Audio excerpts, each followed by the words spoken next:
Welcome to the PR Maven Podcast, a podcast all about growing your network and building your brand through traditional and digital networking techniques. I'm Nancy Marshall, the PR Maven and CEO of Marshall Communications. I've been strengthening brands through PR for over 35 years, and now I'm celebrating the success of executives, influencers, business owners, and entrepreneurs from all around the world, all of whom have cultivated their brands and broadened their networks through traditional and digital networking methods. Each week, I interview one of these interesting and influential individuals and provide an opportunity for you, the PR Maven Nation, to gain insights from their strategies and stories. So stay tuned for this week's episode, and thanks for listening.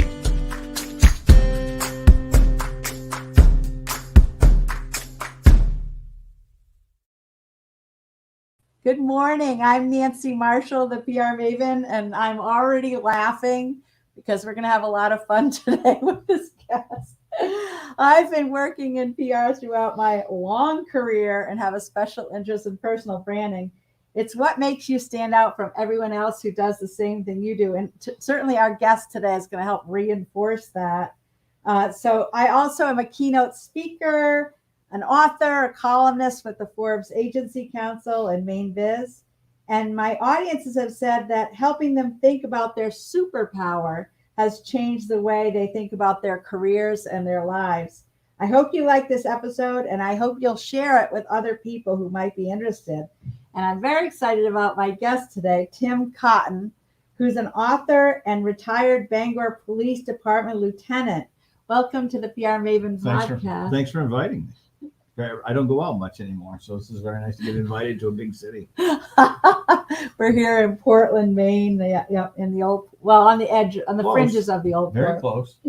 So Tim Cotton is a retired 34-year-old cop, writer, former podcaster, author of 3 books, working on his 4th that we'll hear about today, current social media manager of the Bangor, Maine Police Facebook page, and his own Facebook page. And if you haven't checked it out, you should. You'll be among the hundreds of thousands of people that follow that page. He's working on his 4th book now, a fiction novel, under contract with Downey's Books, which is a Maine publisher. Absolutely. We stick with Maine as much as we can. That's right. Yeah, for me, that's important. So, and they're a great group to work with. And my editor's fantastic, and they've been great. So, oh, good. Yeah, I love it. So tell us about your storied, legendary career and how you got into it in the first place. Well, everything I've done is by mistake, and I stand by that. A lot of people like to plan. I don't, and it's clear how I show up places that I don't plan a lot. But it was a mistake because I was in the process of getting or trying to be promoted. I stayed in the line work of police work for a long time. I mean, for longer than most people do, because I really had no desire to be a commanding officer. I really like being a detective, and that's what my favorite job of all those years, those 13 years in detectives that's where I think my favorite part of the career was. But it was time to do something different as I got older, and also to make a few more bucks, because, the detective work is, there wasn't a lot of stipends there. So I went for sergeant, got the sergeant position. There were only 2 positions open at the time. And one was midnights, which I'd done my share of those, and one was public information. And so I said, I'll do that, because I don't want to work midnights again, really. So I took that, and with that came the job of handling the Facebook page, which I didn't have a Facebook account. So they said, yeah, you can do Facebook, and okay, that seemed simple enough. And we had about 9,000 followers at the time, which was a fairly substantial amount. Actually, at the time, that was 2014, and they weren't promoting it heavily or anything. But for a police department in the city, we only have 33,000 people in Bangor, so 9,000 was good. Right. So the people that had it before me did a fine job, but it wasn't any fun to do it that way. And so I ran it by the chief. Said, if we do something a little bit different, I'm going to write some interesting things, be a little sarcastic. And he said, yeah, absolutely. Whatever you want to do, really, because he didn't care. Did he have to sign off on all your posts? No, never. Actually, he doesn't. I think he read them usually by midday, or if there was a complaint, maybe earlier. But If you got a complaint in the morning, you'd call me and say, what happened? I said, I wrote this. And I've never rescinded anything I've ever written. I refused to, that was part of the deal, sort of.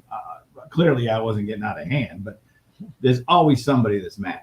I mean, it doesn't matter what you do. And if you back down to everyone that's angry about one thing, then you might as well just hang up your hat. So we ran with it, and we grew exponentially through that summer of 2014. We were at 100,000 by mid-year. In the first few weeks, we gained 20 or 30,000 followers because we did something different. I think that's really the key. It wasn't genius work or anything. It was the fact that we were doing something that most people weren't doing. And you can see now that that's changed. There's a lot of humor used in public safety Facebook pages. So I think we were on the cusp of that. We weren't the first, and we certainly weren't the last. But we wrote some sarcastic stuff, funny stuff, made fun of ourselves more than people, and tried to interact with the people that were on the page with us. And so we were very successful and grew, and we were featured, a lot of places at that time. Washington Post, USA Today, NPR picked up a big piece we did, and they pushed us a little bit, and that grew our audience in a different place, which was. Were really you nice. Doing any PR outreach? Were you like calling them, hey, do a story? I've never done any, and I've never promoted our stuff beyond what we did on the page, because that really was not what I was thinking about. And also, you wrote a lot of text, and didn't people say, "Oh, this is way too much"? Constantly, yeah. I still get it today. That's too much for Facebook. I said, "Don't read it. Move on. Go to X." Go to X. Go to X. No, I write, and I come from an era where I read. We read. We didn't look at videos. We read. Yeah. And so we happen to have an audience of people that like to read, and that still has stuck with us. I mean, people don't complain about it anymore. And it's not just an audience in Bangor, Maine. You have people worldwide. Worldwide, yeah, 333,000.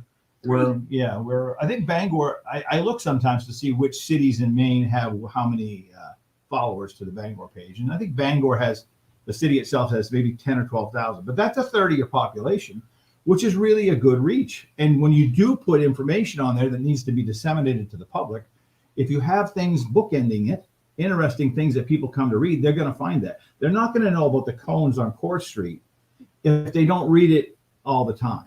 And so that was my theory, that if they come to read humorous things that really have nothing to do with direct law enforcement, it will bring them here when we need to spread information. Right. And you tell stories, compelling stories. We tried. And that's what good social media is all about. I think so. And I want to write a page that people want to read.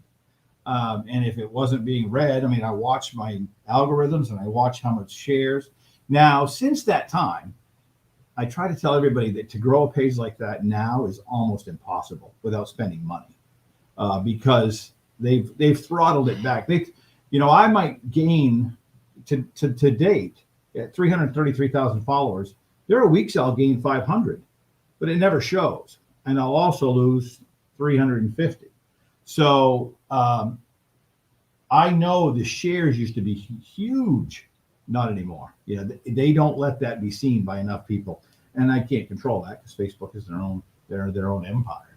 Right, and you're not putting any money behind it. There's no money behind it. We've never spent a dime, and I know some agencies have spent money to get likes, and to me that was stupid. It's phony. It's phony, and so whatever it is what it is. It's organic. It's real. It's a simple guy writing some simple things on the internet. Really, that's all it is. So it worked. Well, I wouldn't say you're that simple. Well, I say I'm pretty simple, but I think we had a lot of great people who shared our stuff initially, and that helped a lot. But overall, that's changed. And so if you're opening a Facebook page now, don't expect to be viral, because viral is something that's controlled by someone else. And a lot of people just shoot for that. And if you do, you're wasting your time. Right. Yeah. Now video is the thing now, and many agencies around the country, police agencies and public safety, they've spent huge amounts of money on. They do skits and sing-alongs and dancing and TikTok. I refused all of it. I refused every dance challenge because I think police have to have some dignity. And I've never liked that stuff. I just didn't. I said, this is what we do. People said, well, try this. You should do this. I said, well, I've done this and it worked. I'm just going to keep doing that. Right. You go ahead and dance, and I'll just write some things. things. I can't dance, so I write. So currently you're writing full time. Yes. Do you find it hard to find the discipline to like sit at the computer and write? Absolutely. Yeah, that's one of my most difficult tasks. I think it was easy to write when I was employed because I would get up. I still get up at the same time. What time is that? About 3 or 4. I used to get up at 3 or 4, but I wrote that page before I went into work each day. I'd watch national news and I read all the time, everything I can read. So I would try to write a post that may relate to something nationally, maybe related to us. And that's how I'd write some of the humorous things like weather events or big storms or anything like that. I would use it and just kind of manipulate it into our posts. So you had to be up early to do it to get the folks that are going to be getting up at some point. But I still get up that early and I should be working on my fiction novel, but I still write my own. Now I have my own Facebook page where I have a lot of the writing that I used to do on the Bangor page, I do on my own page because I have to be very careful not to promote my books and my writing and anything I do on the BPD page. So I have to move that stuff to my own page. So I took a lot of my writing there because if I'm going to produce something that's to promote myself or my books or my readership on my website, we have 20,000 folks that get the weekly blogs from my regular website. So about 22,000 there. So they get that regularly. So that's where my writing is centric now. Yeah, so people can sign up on your website. Yeah, they can go there and click the news log. I call it a news log, not a blog, because a news log is what I call it. And that's at timcottonwrites.com. Yeah. And if they get that, then we'll send them an email. And there's no one pays for it. I do have I don't do Patreon, but I do buy me a coffee. So folks that support the writing will buy coffee. And that runs my website and keeps the upkeep and keeps you in coffee. Keeps me in coffee, but it keeps my web guy happy too. Oh, because good. You have to pay. When I don't have any commercials on my page, you got to do something, and that's what we decided to do. If you decide to make a donation, you can. If you don't, you don't. And I still want people to come and read no matter what. So that's how I keep it going. So yeah, it's kind of nice. Been nice. I seem to recall because you have been on my podcast 2 times before the pandemic, I believe. Absolutely. And I seem to recall that a lot of your fans and followers are middle-aged women. Yes. Is that true? Yeah, but I think the reason that is, and I had a book agent for a very short time. We parted ways, great guy, but he explained to me something that if it weren't for women, he wouldn't have a job because women buy books. Thus, women read. And I'm talking in general terms. Right. Most books are purchased by women and they go to the beach. He always said, who do you see at the beach reading? You see ladies reading and you see men throwing a football around thinking that they're, going to play for Notre Dame next year. So he said that's what drives the book industry. So the good news for me was that since women like to read, that would be my core audience. Right. And I think Facebook's core audience now is more women. I think I'm 85% women and 15% men on both pages. Yeah. So I think a lot of grandmothers are. Sure. Well, Facebook now has become, an older crowd's thing. Everybody's moved on to Instagram and TikTok and things like that. I stay because words are how I communicate. I don't do it with video. And I had a podcast for a time. It was a successful podcast. And I'll probably return to a podcast at some point. But right now, I really need to focus on the writing. You can't do everything. And so that's what I'm doing. So do you intend to keep writing? You've been writing 1 book a year for the past 3 years. Is that right? Yeah, I did that because that's how it worked out. I'm under contract for a total of 4. And I kind of slacked off the last year. So I guess going back to your question, I don't have the discipline that I had before. I don't care that I don't try to have the discipline, but now it's come down to the point where I write a little bit each day. I try to get a couple hours in, but that can be on several platforms. So I need to focus more on my book because the 4th one does have to come out to fulfill my contract. By when?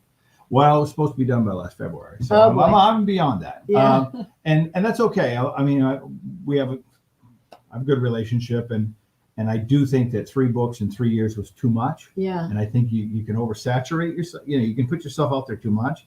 And I don't want to do that. I have other things I want to do. I want to go to camp and I want to hang around and see my granddaughter and spend time with my family. So writing to me now I would call it a hobby that pays, but I'll probably focus more as fall fades into winter, and when the winter comes, Right. I can get at it, Yeah. So that's where I'm at. So tell us about the Duck of Justice.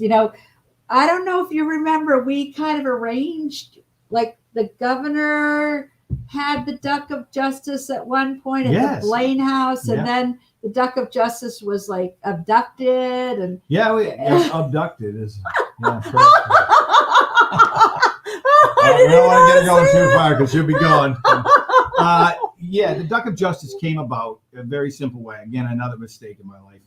I wanted the duck. It was a stuffed duck, belonged to the DA's office, district attorney's office in plain speak. Oh, I thought you found it in a dumpster. No, well, the DA's office had the duck forever. It was a gift from the Maine Warden Service on a case that was they had a conviction on, and they stuffed the duck that was the victim of the crime. Oh. So hunting out of season or too many ducks in the bag. And they had it on a shelf. And over the years, the duck was becoming disheveled and broken down. Its head was hanging, its eyes were kind of bulging, and it really wasn't keeping up with the times. So I had always spoke to the folks in the DA's office, if you ever get rid of the duck, I'd like to have it. So one day they were moving offices 20 years later, and the angry German girl, Andrea is her name, but I call her the angry German girl because she always sounds angry Germans always sound angry when they talk, and it's no offense. And she would accept this because she was actually angry. She worked in the office? She worked at the DA's office. And okay. she said, I hate that duck. I hate that duck. The K's are so well pronounced in the German. Was ist los mit dir? That's pretty much where she was at. She slammed it into a trash can. And I said, I'm taking it. Because out of the trash can, you don't need a warrant. You can just take it. It's discarded material. So I took the duck back to the station, and I kept it in my cubicle as a detective. And it really looked silly the whole time. People would always ask, "What's up with that duck?" And I'd be like, "Yeah, it's a duck of." I used to call it the duck of truth because I said you can't lie in front of the duck. It's absolutely impossible to get by the duck. And it would break the ice with people. And I had a lot of confessions based on conversations because it was, having fun with people who are criminals. They still like to giggle. And criminals giggle. You can quote me. And long story short, when I became the public information officer, we moved the duck into my office because I took it with me. And then we started sticking it into posts, just the beak by the edge of the screen. And people would ask, why do you have a duck? And we wouldn't answer them. We just said, well, let's just see what happens. And I'd have the new officers hold the duck under their arm, but not mention the duck. We just talk about them. And it just became a running joke with us to see where we could put it. And pretty soon, people wanted to know more about it. So we renamed it the Duck of Justice because it was just funny. And then we said there's an old slogan, no peace, no justice. And I said, well, how about no duck, no justice? And that's where that slogan came from. And the rest is history. And people, then they started coming to see it and talking about the duck. We put it out there. We sent it to a couple of fairs, some schools, but it became really dilapidated. It was like the #1 tourist attraction in Bangor. It still collects thousands of people a year come. We have it in a glass case now inside our museum. And I probably have a backup of 300 pictures of people who have come this summer to have their picture with that duck. And is there duck swag? Oh, yeah, duck shirts, duckofjustice.com. Oh, yeah. Duckofjustice.com if you want to buy a duck shirt, duck bag. We have all kinds of stuff. And the proceeds go? All the profits go to community outreach for Bangor PD. Oh, nice. We've sold maybe $200,000 or $300,000 worth of shirts. Wow. Yeah, it's really incredible the amount. Now, we don't obviously collect all that money, but there's a portion of that, the funding that turns into the Bangor PD. So the duck is still very dead and well. Yeah, right. And stuffed. Yeah, we don't do a lot with it because people create their own story now. So I use those photos, and I've always told every place I've ever spoken, I said, if you can find a PD that has people come that don't know anything about the police there, never met a cop, never went to a police station, but they came in to have their picture with a dead duck, then I'll buy you lunch. I never had to buy dinner yet. Wow. Because it really brings a lot from all over the world, Australia, China, the Mideast. We have a lot of people from the UK, and that's one of their stops is to have their picture. They used to come for Paul Bunyan pictures, right? And now they go to the duck. Stephen King. So I had a P. King duck tour. I said, stop to pee, see King's house, and then come see the duck. So I called it the P. King duck tour, and people got mad about it because it said P. King. And I said, well, it was P-E-E-K. So the P. King duck tour. So you're going to have your shot at and then I didn't put Paul Bunyan in it. people are upset about that. But Yeah. long story short is we have bus tours that stop to see the duck from Canada. And it's crazy. It is crazy. Yeah. It's and crazy. The duck is good. just a dead duck, but it was something I think people grabbed onto it. It was fun. It was silly. It was, It's a brand. You it's created a brand. a brand. The duck is a brand. Well, we're going to continue with more from Tim, but don't forget, as a listener of the show, you can get the first chapter of my book, Grow Your Audience, Grow Your Brand, which you might happen to be getting in the mail at some point. Nice. For free. Just go to prmaven.com/giveaway and sign up for our email list, and you'll receive the first chapter of my book. And we'll be back with more from Tim Cotton in just a moment. Sprague & Curtis is a locally owned real estate company. We're primarily focused in central Maine. I got excited about Nancy's book because she's so well known in the area for her marketing and branding techniques, and we're always looking to expand and learn and grow, and so a lot of us here at the office decided that we wanted to read her book and learn some new techniques. It benefits Sprague & Curtis to have a large brand and audience because there can often be multiple years between transactions with clients. So it's important to network with them and stay in touch with them in those in-between periods. And this book really helped us learn some techniques and methods to continue to do that. We organized a small book group with Nancy's book with brokers in our office this winter to share information and remind ourselves how important it is to always be working on our network and continually reaching out to our customers. Platforms like social media are important in expanding your business, but equally as important are handwritten notes, cards, letters. She inspired me to send her a note of appreciation, just thanking her for the book and her insight. In reading Nancy's book, I was excited to look to continue to grow our brand and our audience. I think she does a great job of motivating us. Nancy's book really helped me learn a few things in marketing and branding and how important it is to stay on top of reaching out to clients periodically, staying top of mind, providing useful information, and really telling our story as a company.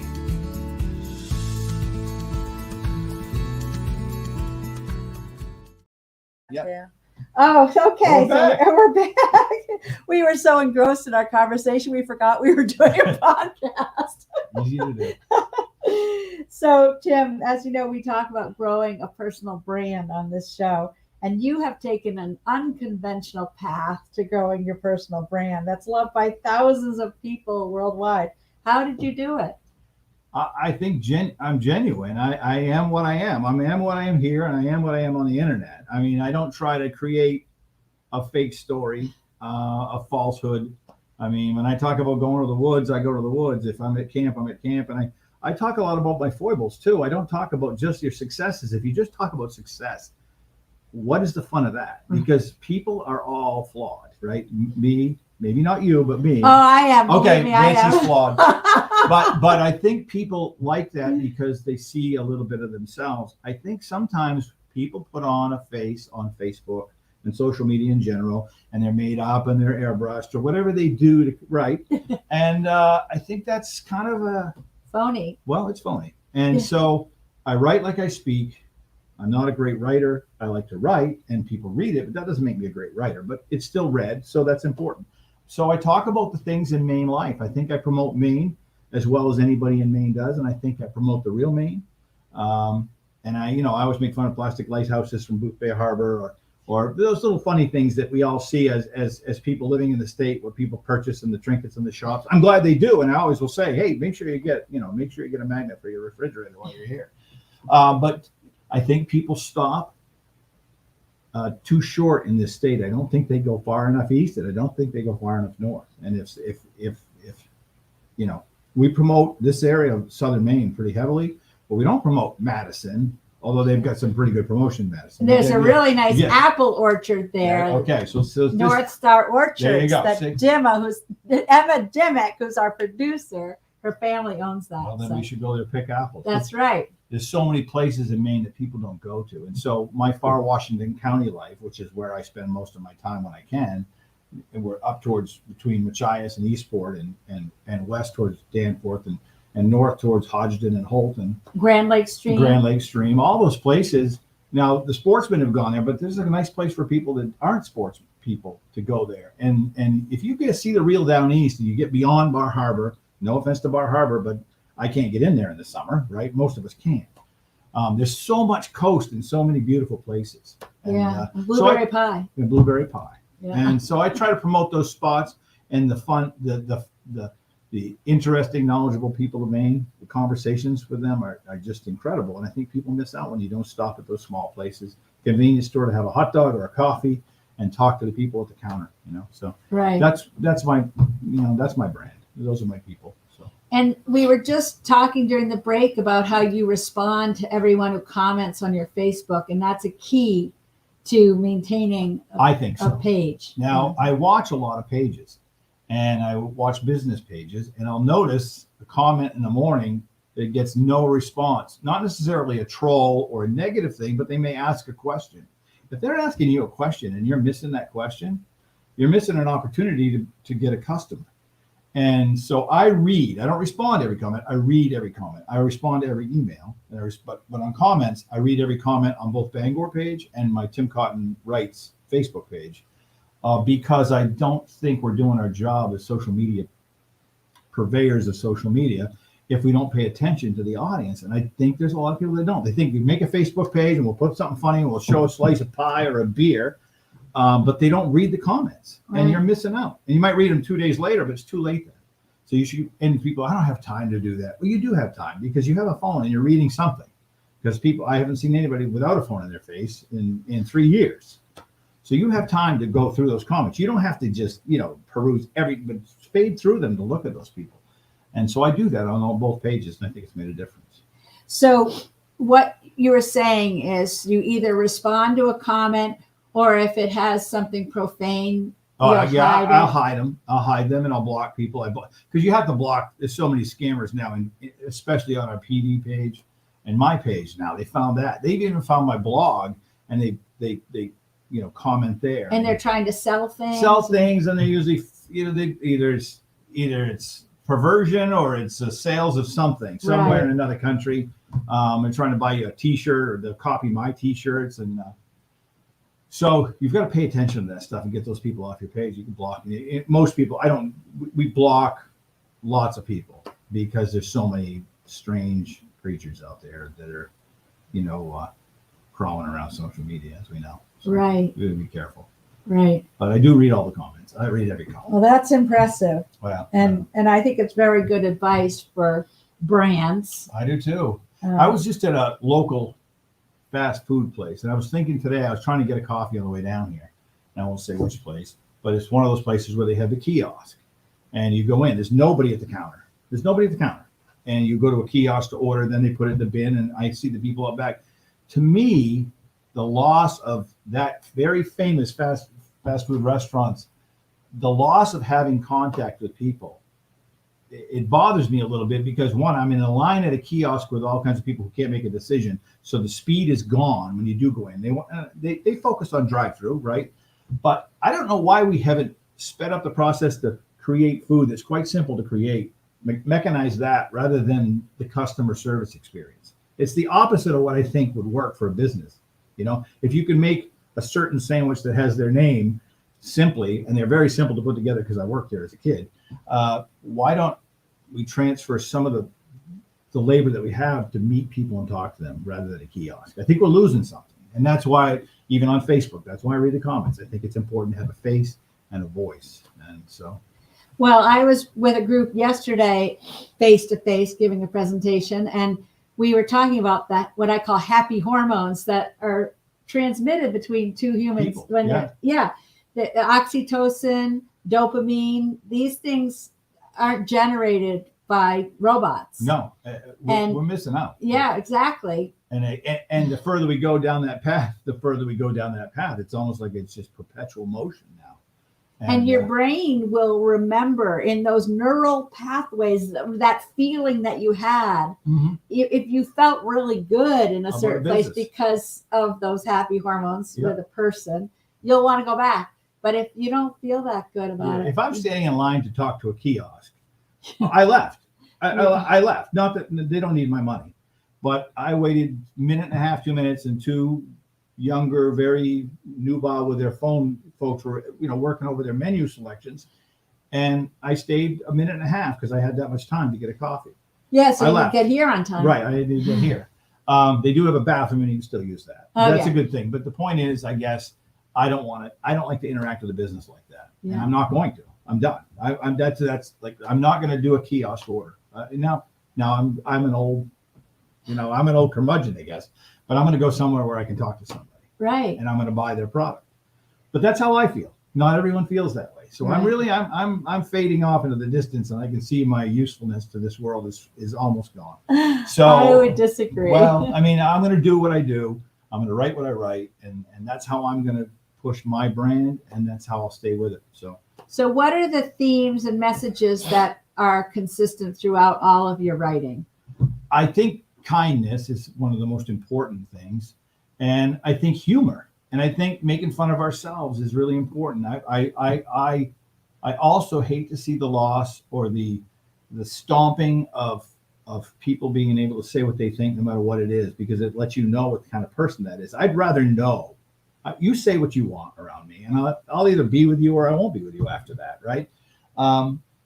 So I try to promote myself or my brand by being as genuine as I can and telling the truth. And again, I'm not going to apologize for something I say unless I really make I'm not going to let a step in it, which you can do that. But I tend to be very careful how far I go with conversation. But I'm going to say what I think on my page. And if someone comes on there and says, and I've had a lot of people, I disagree, police shouldn't be funny, policemen shouldn't be funny.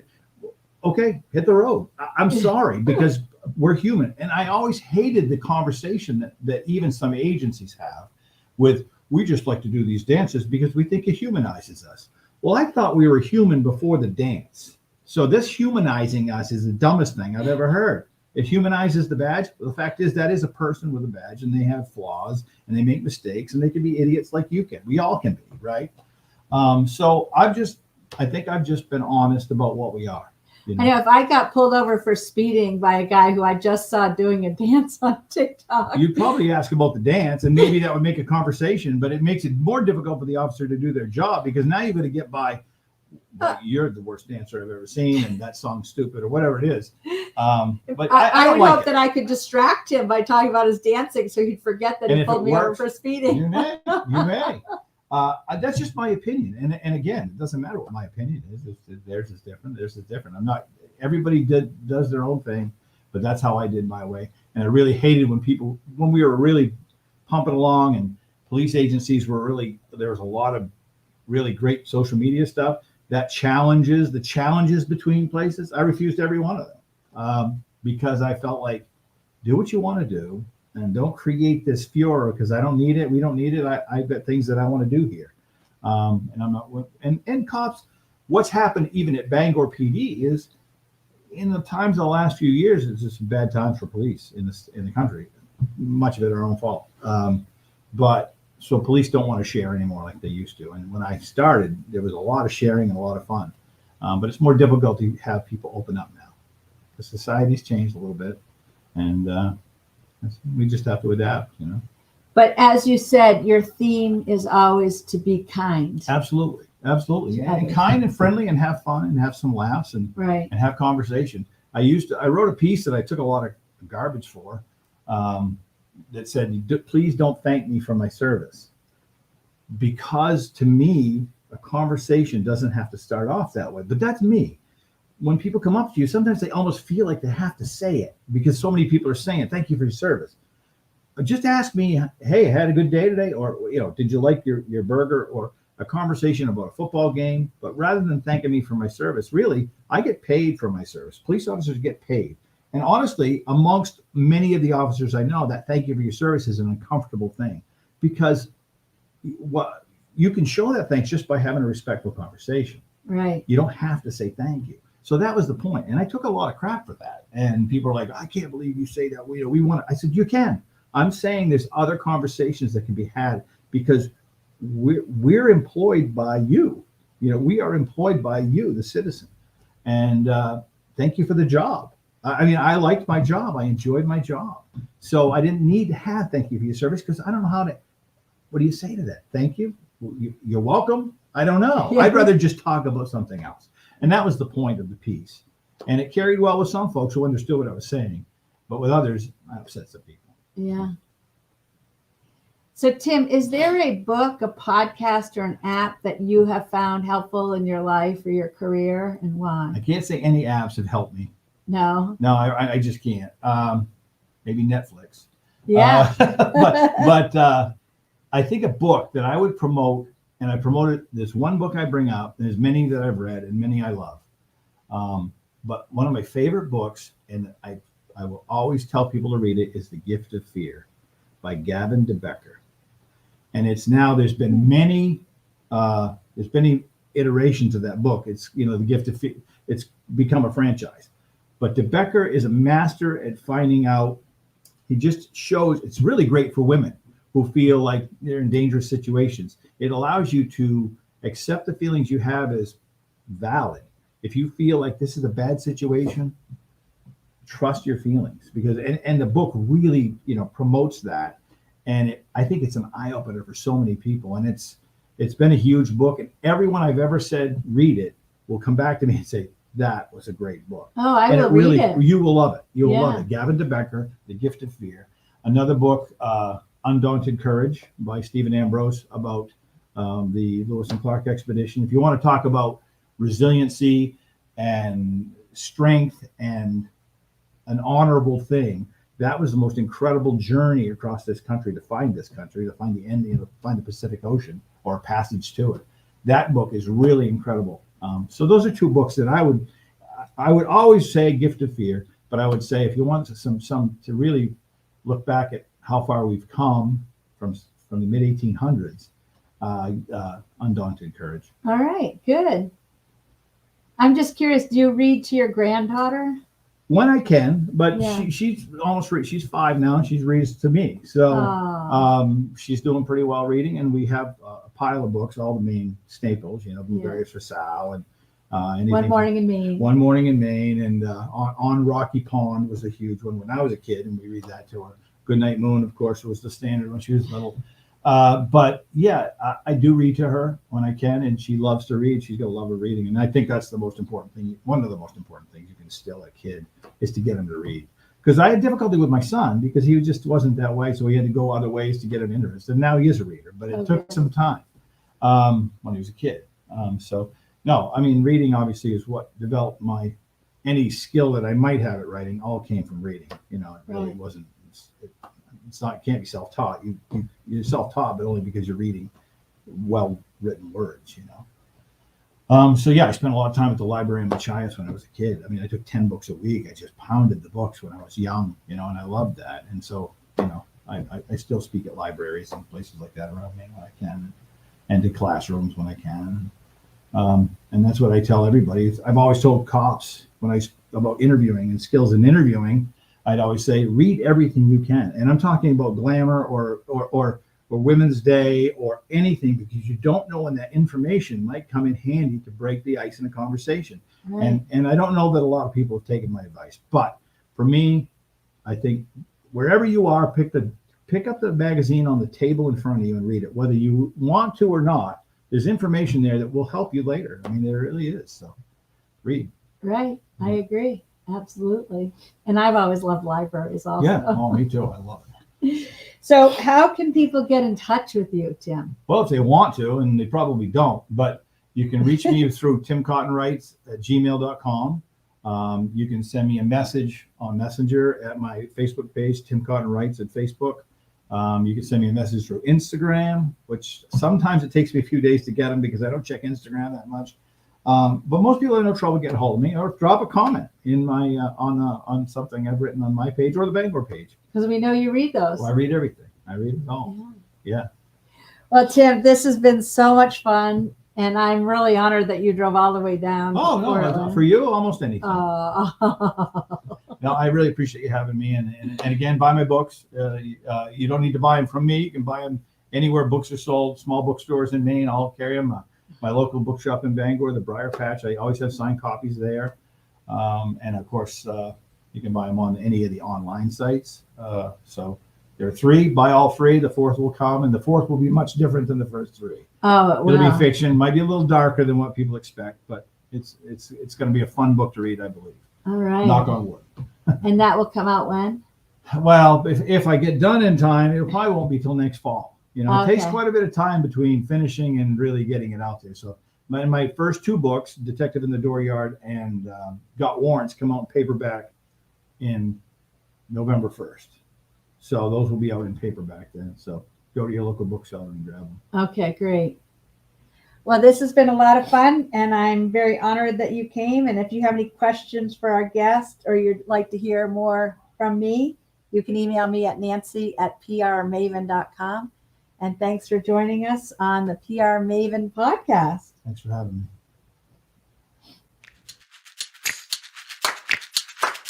Thanks for listening to this episode of the PR Maven Podcast. I invite you to share a review of the podcast on iTunes or your favorite podcast player. Be sure to subscribe to our podcast so you never miss an episode. You can also join the PR Maven Nation on Facebook. It's free to join, and it's a great community of like-minded individuals who are all looking to learn and grow from one another. If you use an Alexa device, use your Alexa app to search the Skills and Games section to find and enable the PR Maven Podcast Flash Briefing.